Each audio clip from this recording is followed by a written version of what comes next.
Getting tased sucks.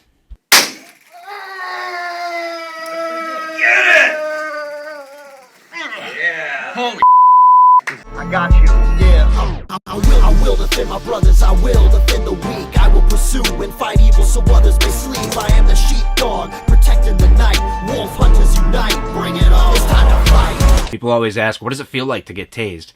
And the closest thing I can describe it as is it feels like some type of hammer hitting electric nails into your spine over and over again for the longest 5 seconds ever. Don't get me wrong, it's hilarious to watch people get tased. One of my favorite things to do now is when new guys come onto the department, I want to be there and watch it happen. It's fantastic. Tase it, tase it, tase it!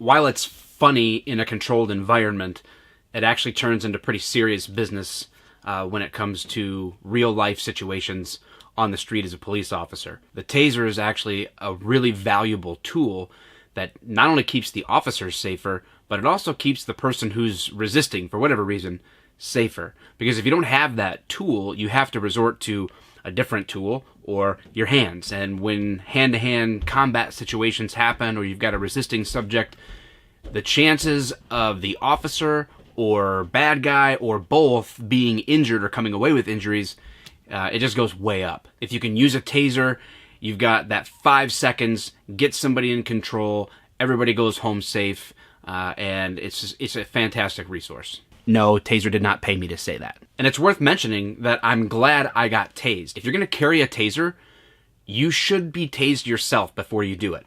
I know there's a lot of variety of opinions about that. I'm one of the ones who think that you should. If you're going to carry it, you should have gone through the experience. I think there's some valuable reasons for that. First, you might get actually tased in the line of duty. Whether somebody grabs your taser and uses it on you, or whether your partner accidentally tases you, or you get tied up in the lines and you catch some of the 50,000 volts, whatever.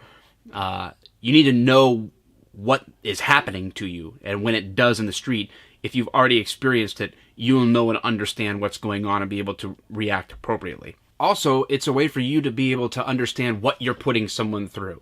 So if I'm testifying in court over the use of force, and someone is asking me, well, do you even understand what it's like to go through what you put my client through?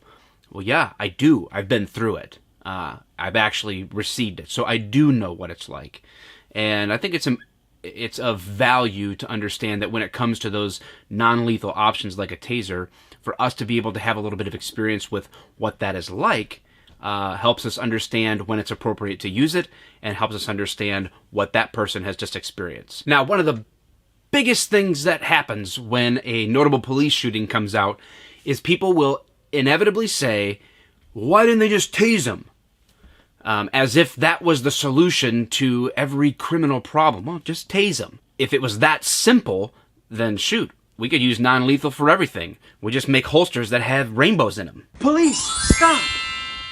But criminals aren't interested in playing fair all the time, are they? So the taser itself, which I don't have because I keep that at work, I don't get issued a taser that I bring home, but the taser itself is an electromuscular disruption device. It's a less than lethal device. In other words, it's not designed to be lethal. And basically you pull the trigger on it and out comes these two probes with little fish hooks on it, designed to stick into somebody.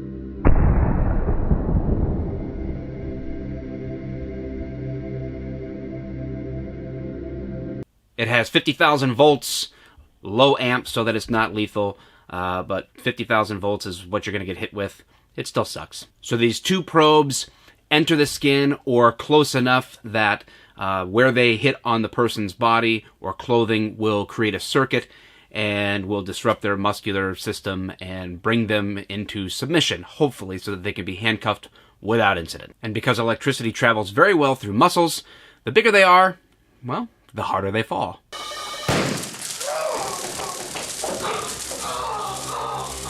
But again, back to the question of why couldn't you just tase them? Okay, I'm going to try to give you 3 reasons why that doesn't always work.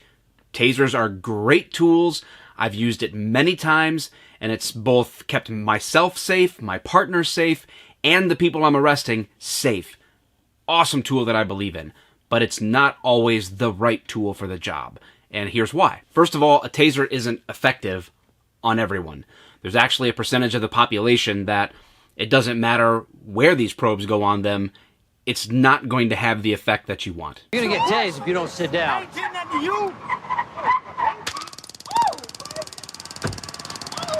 I'll get you, bitch. Second, you're talking about a dynamic situation in which the probes have to make appropriate contact that are spaced apart in the right amount from each other, and sometimes one probe misses, both probes miss. Sometimes it's a certain type of clothing, jacket, the probe hits it, and the connection just isn't made, or it's only partially made, and it's ineffective. It doesn't do what you need it to do, and so the situation may continue to escalate. There's this video that's resurfacing on the internet lately about the Centennial Bridge shooting in Davenport, Iowa, where an officer ultimately had to use deadly force to save his own life as he approached a subject who had been accused of assaulting someone recently. He makes contact with them, he gives him a command to get on his knees, and the guy doesn't listen, and he tries to use a taser. But it doesn't work. Get in the fight. Get down on your knees. Get down on your knees! So as officers, and as non-officers who are observing in our culture the dash cam videos or the cell phone videos of what officers are doing, have to understand that officers cannot just put all their eggs in the taser basket. They have to be ready to transition to other tools, other weapons, and be able to think on their feet for how is this situation going to be resolved. I have to stop this threat, or I have to make this arrest because, you know, the guy down the street doesn't want this bad guy on the loose. I have to do this. Sometimes we're left with no choice. But tasers just sometimes aren't going to work. They may even fail themselves. The battery's too low, or there's just a malfunction. So it's not as consistent as a firearm, despite how awesome it is, but sometimes it's just not going to work like you want it to. And lastly, you just don't bring a taser to a gunfight, or a knife fight, or a stick fight, or whatever you're fighting, a chicken fight, I don't know.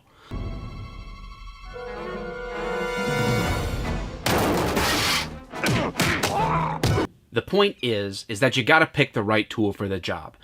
In some situations, I have seen personally where someone is disarmed with a deadly weapon they have by use of a taser, but it was because there was other officers present, and the opportunity to have one person with one type of weapon, a deadly weapon like a firearm, and another person with a non-lethal weapon like a taser or a beanbag gun or something like that, if your department has those. You can have multiple types of weapons if you have multiple officers present, and you have the time afforded to you to have those prepared and this arrest or this situation engaged with time on your hands to do it. But that's not always the case, and you can't say, oh, this guy's pointing a gun at me, I should try a taser first. It doesn't work that way, because the bullet that's going to come out and hit me is going to do a lot more damage, potentially, than the two taser probes that are going to come out and hit them. I have to be ready to answer the force that I'm being presented with equal or greater force to resolve the situation and stop a threat. So while the taser is an awesome tool, it's not always the right tool to bring to the table. Anyway, that's my thoughts on tasers, at least initially. If you have any questions about that, if you have any follow-up on that, maybe I didn't even think about something that somebody would ask with regards to tasers, hey, drop your comment below. I will answer it. I'll get back to you. Or maybe if there's enough questions that kind of hit on a different angle, I'll make more videos. Later. Like a cue ball. A cue ball? Anyway.